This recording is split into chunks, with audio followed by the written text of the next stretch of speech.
Karur incident மாதிரி இன்னொரு incident நடக்கக்கூடாதுன்னு எல்லாரோட எண்ணமும். அதில் ஒரு பகுதி இந்த இது அந்த வெறும் பிரச்சாரத்துக்காக மட்டும் கிடையாது, தினசரி கட்சி வேலைகள் எல்லாத்துக்குமே இந்த கோர் கமிட்டி அந்த நிர்வாகம் பண்ணுறதுக்கு உதவும். இங்கே நாகப்பட்டினம் வந்து பார்த்துருப்பீங்கன்னு நினைக்கிறேன். அங்கே ஒரு அம்மா வந்து சொல்லியிருக்கோம், அவர் முதல்ல ஃபஸ்ட்டு படம் நாளைய தீர்ப்பு நடிச்சுட்டு அந்த படத்தில் வாங்கின சம்பளத்தில் நாகப்பட்டினத்தில் ஒரு ஊரில் எல்லாருக்கும் சாப்பாடு. இத்தனை வருஷத்தில் அவர் சம்பாதிச்ச பணத்தில் சொல்லாமல் எவ்வளோ செஞ்சிருக்கோம். நிறைய சில விஷயங்கள் வெளியே தெரிஞ்சிருக்கோம், சில விஷயம் அப்பப்போ நியூஸ் பேப்பரில் வந்திருக்கும். அவர் தனிப்பட்ட முறையில் சேர்த்து பொதுவாக வெளியே விடாது. ஒரு பேசிக் ரோடு போடுற விஷயத்தில் கூட ஒரு ப்ராப்பரான ஒரு எஸ்ஓபியை கொண்டு வர முடியலன்னா இந்த கவர்மெண்ட்லாம் இருந்து என்ன? அந்த மாதிரி ஒரு தீர்வு வேணும். ஒரு வெறும் மாற்று அரசியலுக்காக வரும், தீர்வை நோக்கியான அரசியல், தீர்வுக்கான அரசியல் கொண்டு வந்திருக்கு. அதுவும் இந்த கரூர் இன்சிடென்ட்டுக்கு அப்புறம் இவர் அரசியல் வாழ்க்கையை முடிச்சு விடலான்னு திமுகவும் எல்லா கட்சிகளும் இதர கட்சிகளும் வந்து கழுகா எல்லா வேலையும் பார்த்துட்டு இருந்தாலும் மக்கள் வந்து விஜயனா பக்கத்தில் இருக்கிறாங்கன்றதுனால மற்ற எல்லாமே இதாகிப்போச்சு, பிரேக் ஆகிப்போச்சு. கரூர் சம்பவத்துக்கு முன் கரூர் சம்பவத்துக்கு பின்னு தான் வைக்கணும். அதுக்கு முன்னாடி நீங்கள் சொல்லலாம் ஆக்டர் டர்ன்டு பொலிட்டிஷியன் கூட சொல்லலாம். இன்றைக்கி he's a politician, no more an actor. அந்த ஃபேஸை தாண்டிட்டார், அந்த ஃபேஸை தாண்டி மக்கள் மனசில் ஒரு தலைவராகவே உட்காந்துட்டாரு. நான்காம் தூண் சேனல் நேயர்களுக்கு அன்பு வணக்கம். இன்னைக்கு நம்மளோட சிறப்பு நேர்காணலுக்கு வந்திருக்காங்க பிரபல தாவேகா கட்சியின் ஆதரவாளரும் தமிழ்நாடு இளைஞர் கட்சி பொது செயலாளருமான திரு லோகேஷ் சார். வணக்கம் சார். வணக்கம் மேடம். நல்லா இருக்கீங்களா? நலமா இருக்கேன், நீங்க எப்படி இருக்கீங்க? நல்லா இருக்கீங்க சார். சார், இப்போ தமிழக வெற்றி கழகம் வந்து போன வருஷம் வந்து பார்த்தீங்கன்னா ஒரு பெரிய மாநாடு நடத்தி ரொம்ப மகிழ்ச்சிகரமாக எதிர்பார்ப்போட ஒரு மகிழ்ச்சிகரமான ஒரு விஷயமா நடந்தது. ஆனால் இந்த வருஷம் பார்த்தீங்கன்னா கரூர் துயர சம்பவம் வந்து நடந்து அந்த கட்சியே வந்துட்டு ஒரு துக்கமான ஒரு சூழ்நிலை மாதிரி ஆயிடுச்சு. ஸோ இதில் இருந்த தளபதி விஜய் வந்துட்டு ஒரு விஷயத்த கற்றுக்கிட்டு இருப்பாங்க இல்லையா, ஒரு பாடம் அவங்களுக்கு கற்றுக்கிட்டு இருப்பாங்க இல்லையா. இப்போது இதன் மூலயமா அடுத்த கட்ட நடவடிக்கை என்னவா இருக்கும்? நியூஸில் மீடியாலாம் வந்திருக்கு, உங்களுக்கு தெரிஞ்சிருக்கும். வெளியே இருக்க அந்த 2ஆம் கட்ட கட்டமைப்பு அப்படின்ற மாதிரி ஒரு விஷயம் ஃபார்ம் பண்ணியிருக்கு. கோர் கமிட்டின்றது நிர்வாக குழு, 28 பேர் கொண்ட கமிட்டி. இதில் பல்வேறுபட்ட பீப்புளும் இருக்காங்க, அதாவது மாநிலத்தில் இருக்கவங்களும் இருக்காங்க, மாவட்டத்தில் இருக்கிறவங்களும் இருக்காங்க, உறுப்பினர்களும் இருக்காங்க. இவங்களாம் சேர்ந்து அடுத்த கட்ட விஷயங்கள், அதாவது கட்சியில் வந்து இப்போது பிரச்சாரத்தை தொடர்றது, அதுக்கான வழிமுறைகள் என்ன பண்ணுறது, அந்த விஷயங்கள். அதே மாதிரி தினசரி ஆக்டிவிட்டிஸ், தினசரிங்க நான் 1008 பஞ்சாயத்து ஓடிட்டுருக்கு, அந்த பஞ்சாயத்துங்களுக்கு எப்படி இது கொடுக்குறது, அந்த விஷயங்கள் எல்லாமே அந்த டீம் பார்த்து பண்ணுறது இப்போ இது பண்ணியிருக்காங்க. நம்ம வந்து ஒரு விஷயத்தில் உறுதியாக இருக்கலாம், விஜயனாவோட பிரச்சாரம் மறுபடியும் தொடரும், கூடிய விரைவில் தொடரும். இன்னைக்கு வந்து பார்த்தீங்கன்னா முதல் கட்ட ஆலோசனை கூட்டம் நடந்திருக்குன்னு நம்ம எல்லாருமே பார்த்துக்கணும். சோஷியல் மீடியாலாம் வைரலாக போயிட்டு இருக்கு. அதில் ஒரு சில விஷயங்கள் வந்துட்டு சேஞ்சஸ் நடந்திருக்கு, அதாவது உள்ள இருக்க உறுப்பினர்களை வந்து மாற்றிருக்காருன்ற மாதிரி சொன்னார். இது எதுக்காக? யாருமே மாற்றலை, அதே பதவியில் தான் இருக்காங்க எல்லாருமே. ஆனால் கொஞ்சம் சேஞ்சஸ் வந்திருக்கு, பழைய ஆட்கள்லாம் இல்லைன்ற மாதிரி டீம்னு ஒன்று ஃபார்ம் பண்ணியிருக்காங்க. அதாவது என்னென்னா வந்து ரெகுலர் ஆக்டிவிட்டீஸ் வந்து செய்கிறதுக்கு ஒரு டீமாக செஞ்சால் என்ன நிறைய இன்புட்ஸ் இருக்கும்போது நிறைய டிஃப்ரெண்ட் பெர்ஸ்பெக்டிவ்ஸ் இருக்கும், அதுக்காக ஒரு டீமாக ஃபார்ம் பண்ணியிருக்காங்க. முன்னாடி இந்த ஹைராக்கியில் எந்த டிஃப்ரென்ஸுமே கிடையாது, ஹைராக்கி ரிமைன்ஸ் தான். பட் இதில் பல்வேறு தரப்பு மக்களும் இதில் இன்வால்வ் இருக்கிறதுனால ஒரு டீமாக இருக்கும்போது பல விஷயங்கள் டெசிஷன் வந்து இன்னும் கொஞ்சம் பெட்டர்மெண்ட்டாகவும் இன்னும் கொஞ்சம் வெல் சோர்ஸ்டாக வெல் இன்ஃபார்ம்டாக எடுக்கிறதுக்கான வாய்ப்புகள் இருக்கும். இந்த கரூர் இன்சிடென்ட் மாதிரி இன்னொரு இன்சிடென்ட் நடக்கக்கூடாதுன்னு எல்லாரோட எண்ணமும். அதில் ஒரு பகுதி இந்த இது அந்த வெறும் பிரச்சாரத்துக்காக மட்டும் கிடையாது, தினசரி கட்சி வேலைகள் எல்லாத்துக்குமே இந்த கோர் கமிட்டி அந்த நிர்வாகம் பண்ணுறதுக்கு உதவும். ஸோ இப்போ பேசிக்காகவே தளபதி விஜய் அவருடைய கேரக்டர் என்னவா இருக்கும்? மக்களுக்கு நல்லது பண்ணணும்னு இப்போ கட்சி தொடங்கிட்டாரு, கட்சி வந்துட்ட பிறகு நிறைய நல்ல விஷயங்கள் நலத்திட்ட விஷயங்கள்லாம் பண்ணார். கட்சிக்கு வரதுக்கு முன்னாடி அவர் எப்படி இருந்தார்? இந்த மாதிரி நலத்திட்ட விஷயங்கள்லாம் பண்ணிட்டு இருந்தாரா? நீங்கள் நாகப்பட்டினம் வந்து பார்த்துருப்பீங்கன்னு நினைக்கிறேன். அங்கே ஒரு அம்மா வந்து சொல்லியிருக்கோம், அவர் முதல்ல ஃபஸ்ட்டு படம் நாளைய தீர்ப்பு நடிச்சுட்டு அந்த படத்தில் வாங்கின சம்பளத்தில் நாகப்பட்டினத்தில் ஒரு ஊரில் எல்லாருக்கும் சாப்பாடு. இது முதல் படத்துலேயே 70 படம் ஆக போகுதுன்னு நினைக்கிறேன். இப்போ இத்தனை வருஷத்தில் அவர் சம்பாதிச்ச பணத்தில் சொல்லாமல் எவ்வளோ செஞ்சுருக்கேன். நிறைய சில விஷயங்கள் வெளியே தெரிஞ்சிருக்கும், சில விஷயம் அப்பப்போ நியூஸ் பேப்பரில் வந்திருக்கும். அவர் தனிப்பட்ட முறையில் செய்கிறதுக்கு பொதுவாக வெளியே வராது. அதுக்கப்புறம் என்ன பண்ணுறாரு, ஒரு பாயிண்ட் ஆஃப் டைமில் ரசிகர் மன்றம் உருவாகுது, ரசிகர் மன்றம் நற்பணி மன்றமாக மாறுது. ரசிகர் மன்றம் நற்பணின்றது அப்போ அதிலே அந்த வார்த்தையிலேயே உங்களுக்கு அந்த அர்த்தம் புரியும். ஸோ நற்பணி மன்றமாக இருக்குது, அடுத்து வந்து மக்கள் இயக்கமாக மாற்றுறாங்க 2009 காலகட்டத்தில். இது ஒரு பரிணாமம் வச்சு அந்த நம்ம விஜய் மக்கள் இயக்கம் வந்து இன்னைக்கு வந்து தமிழக வெற்றி கழகமாக உருவாகியிருக்கு. அதுல இருந்து எல்லாருக்குமே அதில் என்னன்னா ஒரு இவ்வளோ நல்லது செஞ்சாதான் ஒரு அசோசியேஷனே ஃபார்ம் பண்ண முடியும். அந்த கமிட்டிக்குள்ளே வந்து அவங்க உள்ளே இருக்க ரூல்ஸ் இந்த மாதிரி நீங்கள் எவ்வளோ ரத்தம் தானம் பண்ணியிருக்கீங்க, உங்கள் டீமில் இருக்கவங்க எவ்வளோ பேர் வந்து எத்தனை நாளைக்கு எவ்வளோ பேருக்கு சாப்பாடு வழங்கியிருக்கீங்க, நிறைய திட்டங்கள் அவங்க வச்சுருக்காங்க. ரொட்டி பால் முட்டை திட்டம் அந்த மாதிரி திட்டங்கள்லாம் வந்து வருஷக்கணக்கில் செஞ்சுட்டு வந்தாங்க. இப்போ படிக்கிற பசங்க நல்லா படிக்கிற பசங்களுக்கு ஊக்கத்தொகை இப்போ தான் நமக்கு தெரியும் 2-3 வருஷமாக. ஆனால் ரொம்ப வருஷம் முன்னாடியெல்லாம் ஆரம்பிச்சது. அப்போல்லாம் அவ்வளோ மீடியா அட்டென்ஷனாக நம்ம அதை கொண்டு போகல. இப்போ அதை வந்து அரசியல் கட்சி ஆரம்பிச்சனால அதை இன்னும் விமர்சையாக கொண்டாடுறாங்க. அதுவும் மக்களுக்கு அதை எடுத்துகிட்டு போய் சேர்க்குறாங்க. அதுதான். ஆனால் வந்து அந்த எண்ணம் உள்ளே இருக்கணும். அந்த எண்ணம் உள்ளே இல்லைன்னா செய்ய முடியாது. சும்மா ஒரு தடவை செய்யலாம், ஒவ்வொரு தடவையும் செய்யணும்ல. அதுக்கான இப்போ நீங்கள் சில பேர்லாம் பார்த்தீங்கன்னா 2000 நாள் 3000 நாள் தொடர்ச்சியாக சாப்பாடு போட்டுக்கணும். ஒரு நாள் போடலாம், ஒரு வாரம் போடலாம், அதுக்கடுத்து உங்களுக்கு அந்த ஒரு சலிப்பு வரும். நம்மளால செய்ய முடியல அப்படின்ற ஒரு சில அதான் நம்ம தவேகா கட்சியில இருக்க சில உறுப்பினர்கள் வந்துட்டு தொடர்ந்து இந்த அன்னதான விஷயம் பண்ணிக்கிட்டே இருக்காங்க. விலையில்லாத உணவு திட்டம்ன்ற மாதிரி விலையில்லா விருந்தகம்ட்டு அந்த எண்ணம் வந்து உண்மையிலே நல்ல எண்ணம் இருந்தால் தான் வரும். கடமைக்கு செய்யணும், பேருக்கு செய்யணும், விளம்பரம் பண்ணணுன்றதெல்லாம் அந்த கோயில் திருவிழாவில் வந்து இன்னைக்கு அன்னதானம் போட்டது யாருன்ற மாதிரிலாம் சொல்லுவாங்க. அந்த மாதிரி பிராண்டிங்லாம் பண்ணாங்க. அவங்க பார்த்து சத்தம் இல்லாமல் அதாவது அவங்களுக்கு வாக்கு இருக்குதா இல்லையான்றதை பற்றிலாம் கன்சர்ன் கிடையாது. சாலையில் எவ்வளோ பேர் வந்து ஆதரவு இல்லாமல் இருக்காங்க, அவங்களுக்குலாம் வாக்கு இருக்க போதா, அவங்களுக்குலாம் சாப்பாடு வாக்கரசியலுக்காக அதை பண்ணணுன்ற எண்ணம் அவசியம் இல்லைன்றதுக்காக நான் சொல்லுவேன். அது கொடுக்கணுன்ற எண்ணம் மனசார இருக்குது, அதை மனசார செய்கிறாங்க. அவங்களுக்கு தெரிஞ்ச சேவை அரசியலை இத்தனை வருஷ காலமாக நல்லபடியாக செஞ்சுட்டு வந்தாங்க. இப்போ அடுத்த கட்டமாக தேர்தல் அரசியலுக்குள்ளே நுழைஞ்சிருக்காங்க. அதுக்காக தான் கட்சின்னு ஒன்று ஆரம்பித்து வந்திருக்கு.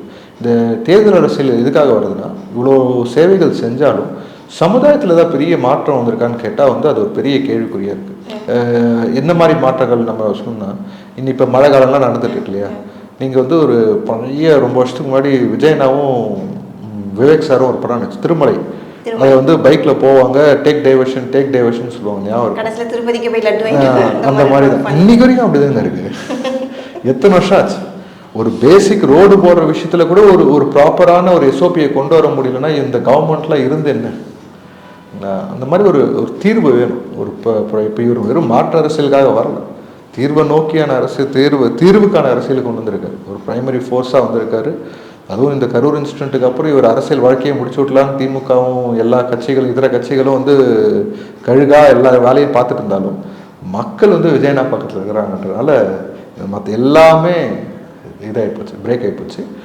அவர் மனசு வெள்ளையந்தியான மனசு உண்மையிலே சொல்லணும்னா, அவர் வந்து லைக் இவ்வளோ உயரத்தில் இருக்காங்க இல்லையா, அந்த ஒரு ஈகோ ஒன்று இருக்கும். அந்த ஈகோலாம் அவருக்கு கிடையாது. அந்த கேரக்டரும் அவருக்கு கிடையாது. அது வரவும் வராது அவர். பட் இந்த மாதிரி இருக்கிற வெஞ்சன்ஸ் பீப்புள் உலகத்தில் வெளி உலகத்தில் இருக்கிறாங்களா, அவங்கள ஃபேஸ் பண்ணுறதுக்குன்னு ஒரு இது இருக்குது. அந்த மைண்ட் செட்டும் அவருக்கு இருக்குது. அந்த மைண்ட் செட் இருக்கக்கூடிய ஆள் தான். அப்போ நீங்கள் வந்து விஜய் அண்ணா வந்துட்டு ஒரு சைலண்ட் கில்லர்னு சொல்ல வரீங்களா?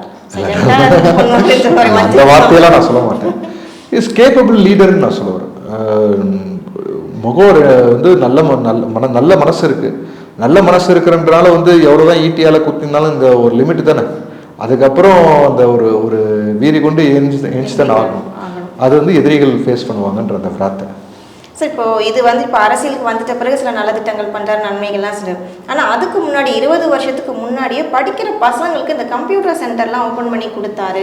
ஆனால் அதெல்லாம் வந்துட்டு வெளியில் வரலன்னு சொல்கிறாங்க. அது எந்த அளவுக்கு உண்மை சார்? இப்போது நீங்கள் படிப்பகம் சொல்லி ஒன்று திறந்துருந்தாங்க, டியூஷன் சென்டர்ஸ்லாம் ஈவன் நடத்துது.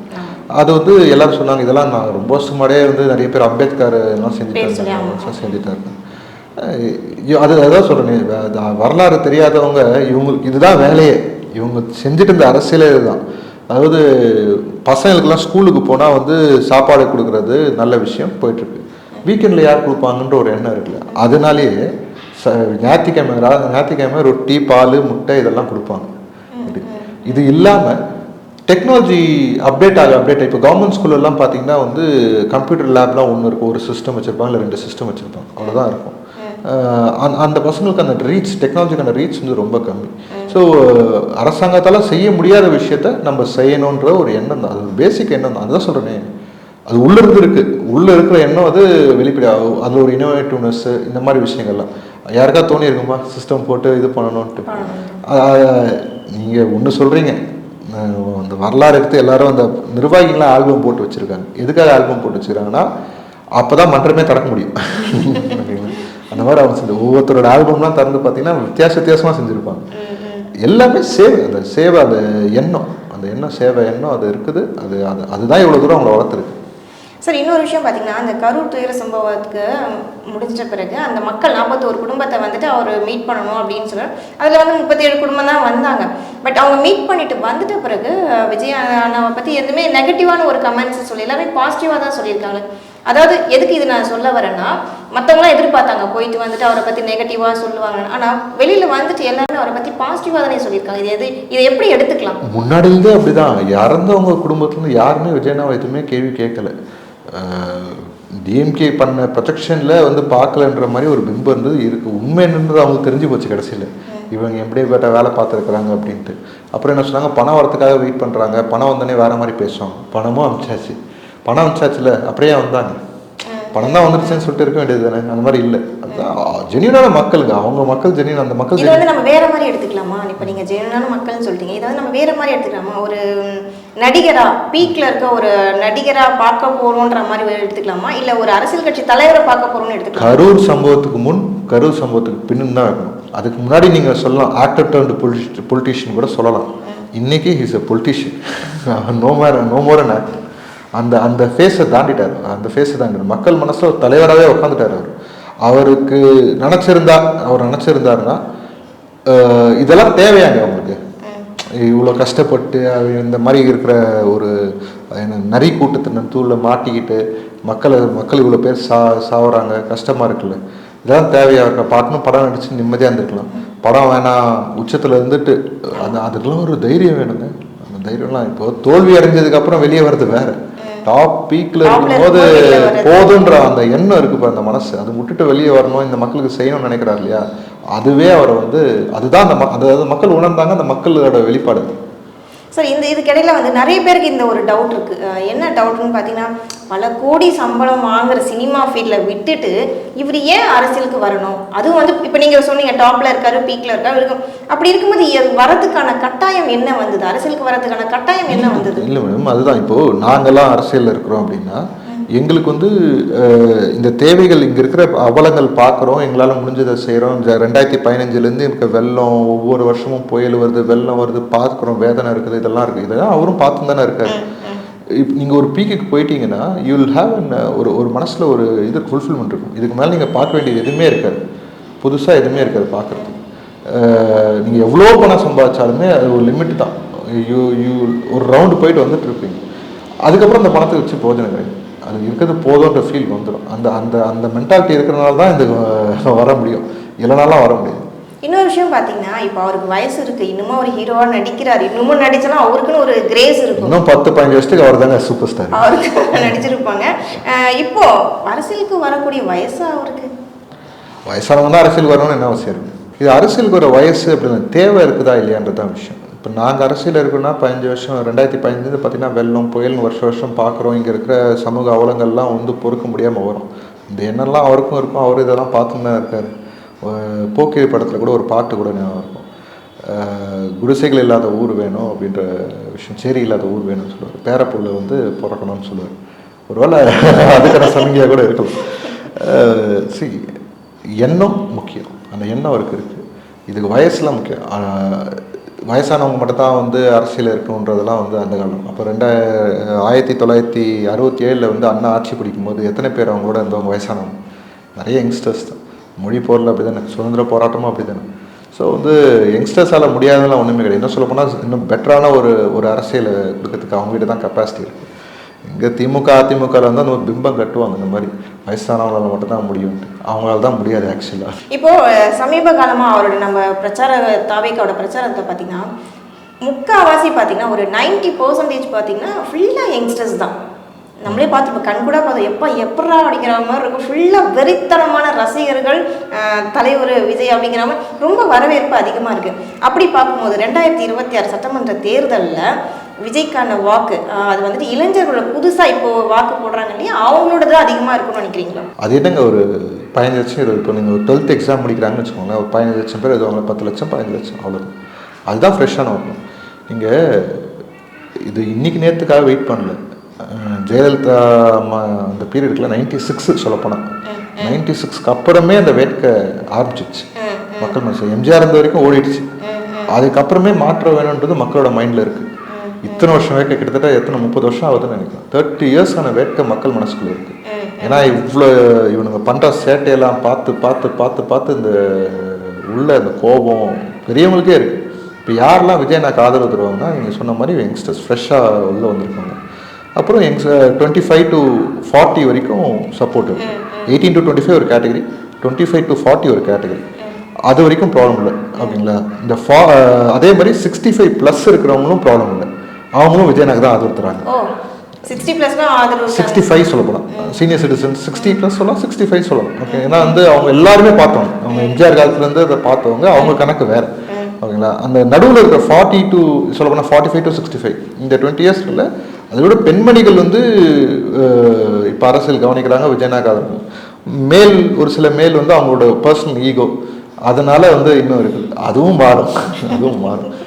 விஜயனாக்கு எல்லா தரப்பு மக்களும் ஆதரவு இருக்குது. வெறும் யங்ஸ்டர்ஸ் மட்டும் தான். அதுதான் யங்ஸ்டர்ஸ் வராங்க. அவங்க ஏன் வராங்கன்னா வெறும் விஜயனாவை பார்க்கறதுக்காக மட்டும் வரல, இந்த அரசியலை கலந்துக்கணுன்றதுக்காக வராங்க. அவங்கன்னா சினிமா ஷூட்டிங்காக வராரு.